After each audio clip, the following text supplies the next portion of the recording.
Hello everyone and welcome back to A Bit Tactical. We're going to go over all the Kasrkin's new changes to their rules. Finally, it's time, they're out, and let's just jump right into it with the new faction ability. Elite points are out of the game. It is now skill at arms. This allows you to choose between 4 different abilities each turning point for all of your operatives to have. Starting out with Light Them Up, which gives you the severe special weapon rule, which means you can automatically turn a normal hit into a crit. Pretty good, but it is something we've known for a while. So let's move on to the next one. Strike Fast allows you to add 1 to the movement characteristic of your reposition. So technically you now have a 7-inch range. Pretty interesting, pretty good, I think. Ice in Your Veins allows you to take 1 less damage so long as the attacking dice was from normal damage, so crits do not apply, and that damage was more than 4 or more. So this is pretty okay, I think. I don't know. I'd have to test it out, but I think this is the weakest one so far. And finally, for Kadia, which adds 1 to the attack characteristics of all your melee weapons. So now, instead of 3 attacks, which is just standard for all Kasrkin melee, it's going to be 4 attacks. I like this, and it's going to be very interesting, very, very interesting to try this out, especially with how we used to use Kadia. Let's move on to the Kasrkin equipment, starting with Foregrip. So long as you're within 3 inches of an enemy operative and your weapon is not a pistol, you get the Accurate 1 special roll. This is pretty good.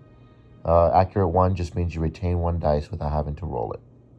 Long range scope is unchanged. You will still do, if you get a crit from somebody and you're shooting them and they're farther away than 6 inches from you, they get the saturate, you get the saturate rule, which means they have no cover.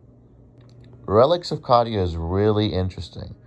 So once per turning point, if you have made a shooting attack and 2 of those dice are failures, you can discard 1 of them and act as if 1 of them was a normal successful save. Very interesting.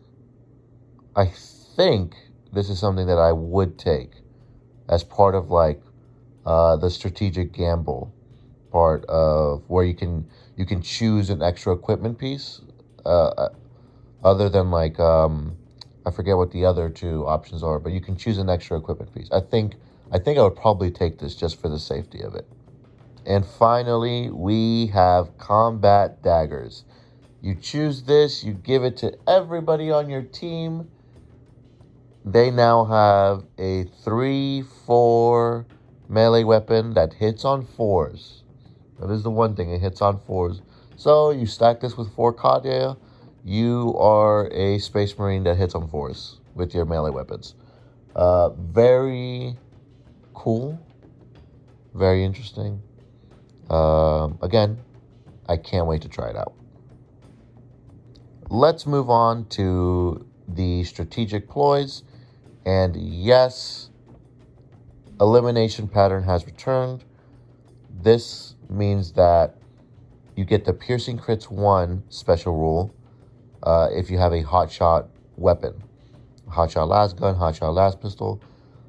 And in addition to this, and this is a change, the hotshot volley gun now gains the piercing 1 special rule. So for those of you who don't know, the hotshot volley gun has the piercing crits 1 rule. Now it's going to have the piercing 1, so it automatically does it. Very interesting change, very good buff, and I think I'm going to start using this more. The next strategic ploy is engage from cover. It's just an upgraded, straight up buff of Safeguard. What this allows you to do is that you can reroll any of your save die. Just one of them, sorry. You can reroll one of your save dies instead of just rolling. If you roll a 1 on a save die, like you do with Safeguard. Straight up upgrade, pretty good. I still don't know if I would use it, but I could see people using it. Clearance sweep has been changed very, very interestingly. So you place down your marker. Within 5 inches of that marker, every shooting attack made against people within that range, while your operative is within that range, you get the balanced special rule. Very interesting change. I'm excited to try it. I think that's pretty good. Like, if you think of all the other things that the Kasrkin have now to re-roll or change dice, I think that just this is just like ensuring that you're always going to get like 2 or 3 hits every shooting attack, almost no matter what. Very, very interesting. And of course, relocate is back. It hasn't changed. You're within 3. You can perform a free dash so long as you're not within 3 inches. This is, whatever. 3 inches of an enemy operative, I mean. Yeah, it's the same. It's awesome. It's still good. Let's move on to the firefight stuff. Starting with seize the initiative. Now, before, all it was is you could just re-roll your dice in an initiative roll. But now you can also force your opponent to re-roll their dice. Now that's interesting. So you could be in a situation where you rolled a 5, they rolled a 6, and you're like, actually, I need you to re-roll your stuff. Or I think maybe even in a tie. I think also, right, you both roll 6s, you both roll 5s, and you go, actually, no, you re-roll your dice. I'm just going to sit here. I think it's a funny change. I think it's a cool change. I like it. Cover retreat has had a slight tweak. Well, not a slight tweak. It's a big tweak. So essentially, before, all it did was reduce the fallback action's APL cost from 2 to 1. So you could do other stuff. Now, though, the fallback action still costs 2. However, upon stopping, once you make your movement with the fallback action, you can immediately perform a free shoot action. So it's basically just saying you will use this when you want to get out of combat and then shoot the person who was in combat with you. This is okay. I can't tell if it's like a nerf or just like a lateral move for it. Again, I'd have to try it more. Neutralize target has had a change. So the target has to be expended, which in a new edition means that they've already gone. So that they have to have activated, done their turn, and now they're done, right? And they have to be not in cover. Not or, and. So you have to do this against a target who's already gone and is not in cover. So that means you're either within 2 inches or, they've misplayed and, they're not in cover. Maybe they're obscured, right? If that happens, you can re-roll all of your dice. I think this is a nerf. Maybe. Neutralized target was always circumstantial. And now it reinforces my belief that the Kasrkin are meant to be an aggressive team. You're supposed to go out there and you're supposed to fight. You're supposed to get up in people's faces and fight them.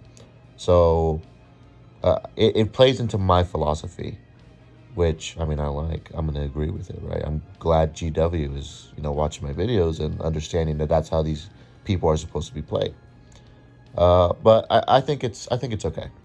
Now on to the final ploy, which is give no ground, which I think is probably useless in this new edition, at least for now.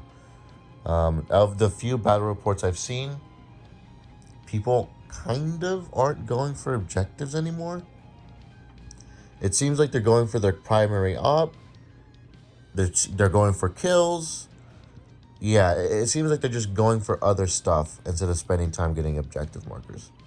Which, that might change, or that just might be how they were playing the game, but that's just what I've seen. So, this one essentially means that if 2 of your operatives are on an objective marker, and 2 of your enemy operatives are on an objective marker, when determining, control of that objective marker, you win that tie, essentially. I think this could also mean for 1, potentially, maybe. I'm not sure. I'd have to look into it more. But yeah, this just seems a little bit kind of useless. I don't think I would ever use this. I'm going to be honest, of all the times I've played Kill Team, I feel like this situation has happened maybe 1 time or not at all. Yeah, I don't like this ploy at all. But, I mean, we have to have some negatives, right? All right, let's move on to the operatives. The way you select your guys is still the same. Still 10. One's got to be your sergeant. 4 are going to be gunners, including your marksman. And the rest can be specialists or troopers or whatever. Same stuff.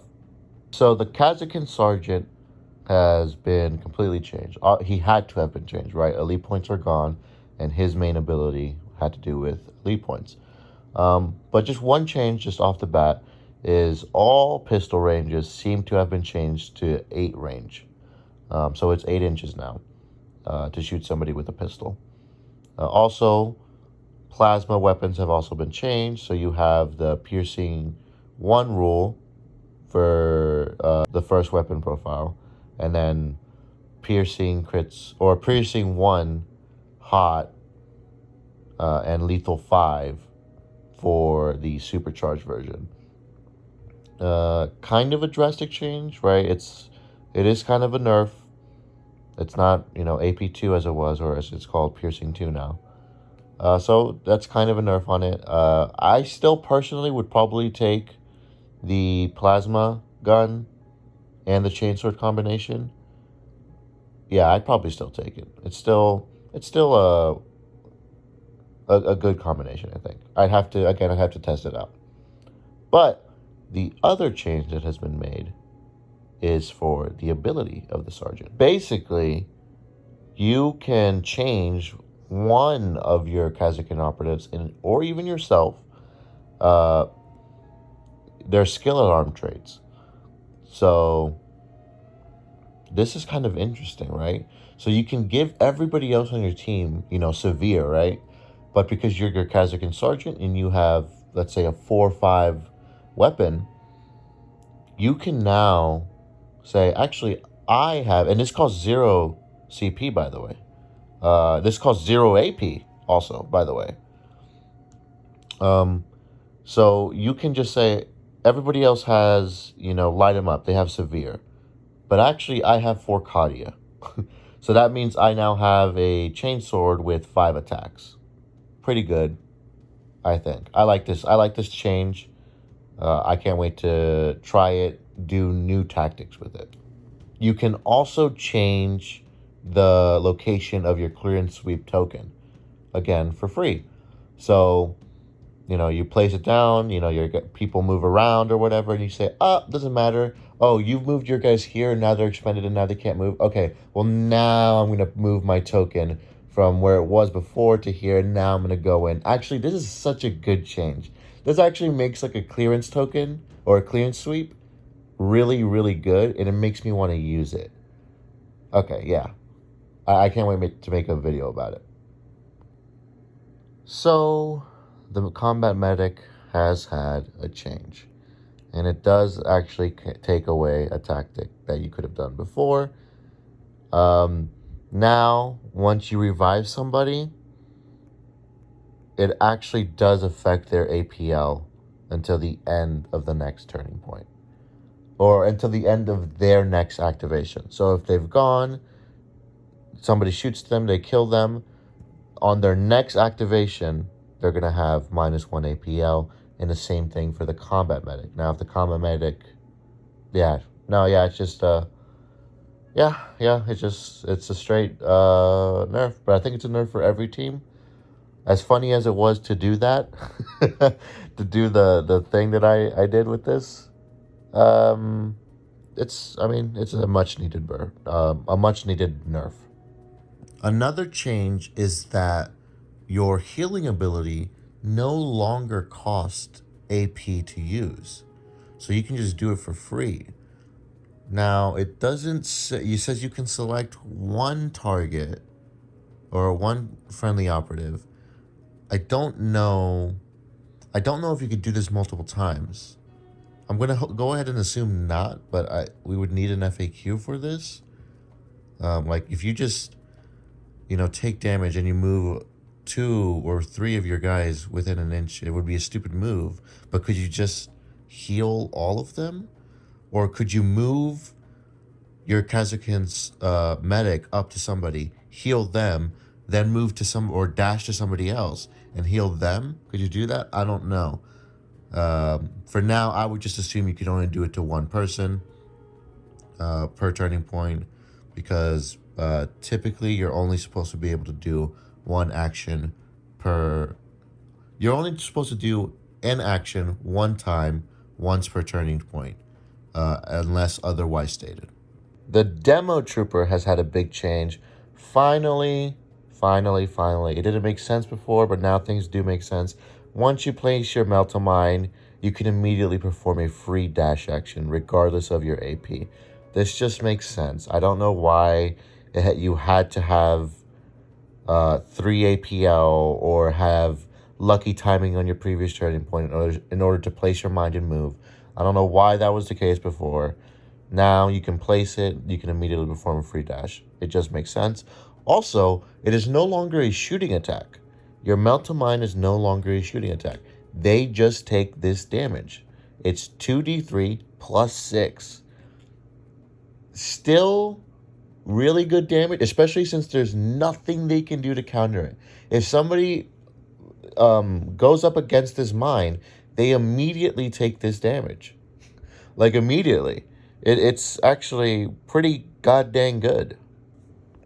Also, you have blast padding. If you are targeted by torrent or blast, you can reroll one of your defense die. It's okay, whatever. Kasrkin gunners have actually had no change, other than the general change from the plasma gun. So yeah, we're just gonna move on. The Recon trooper has had a big change.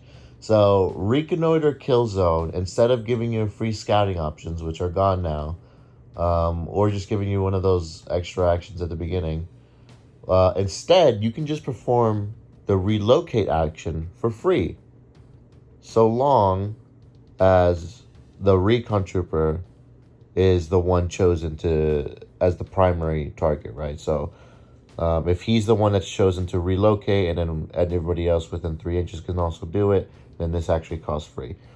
This is okay. It kind of requires your Recon trooper to be out on the front line, which is what he's for anyway. So I guess it's good. It gives you a reason to have him on the field out there, to bait your opponent to use relocate.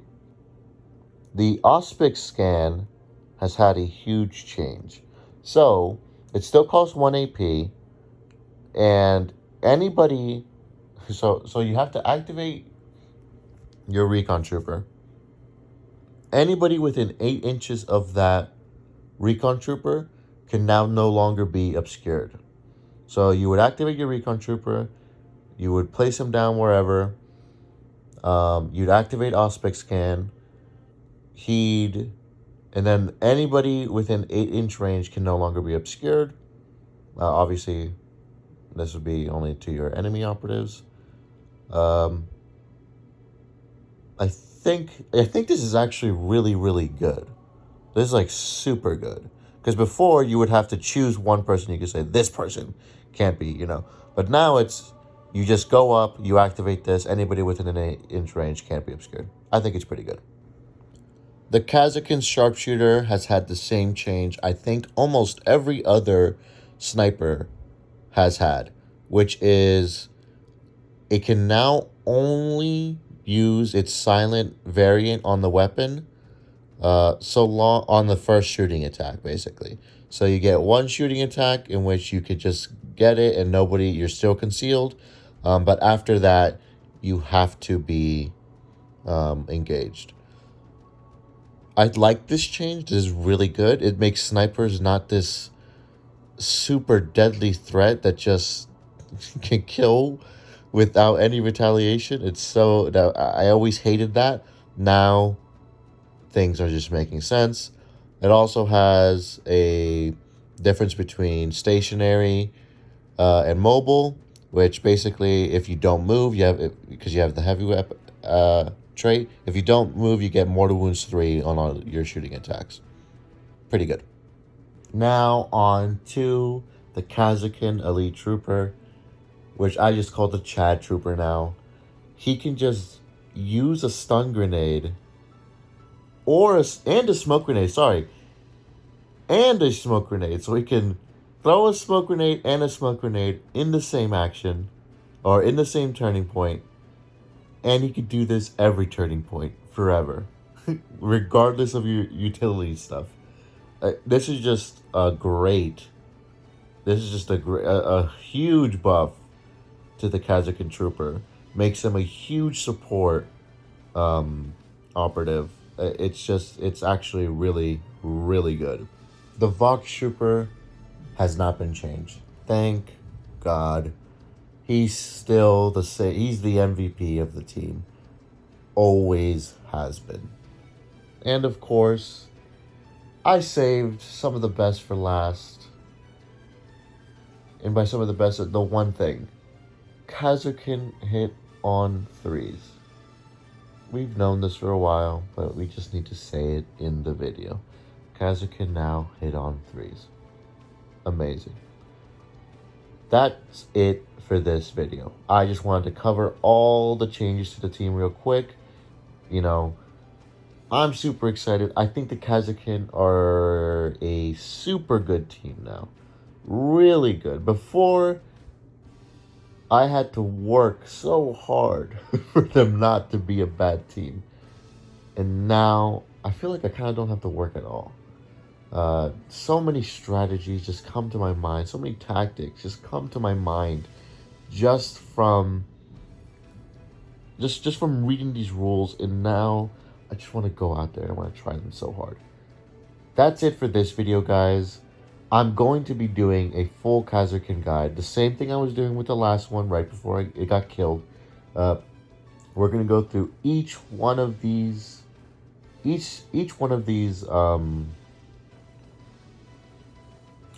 changes, ploys, operatives, strategies you can use with them, everything. So yeah, that's it for this video. If you liked it, please hit the like button. If you want to say something, please say something. You know, I want to talk to you. And also, don't forget to subscribe. It's been a bit tactical. I'll see you guys later.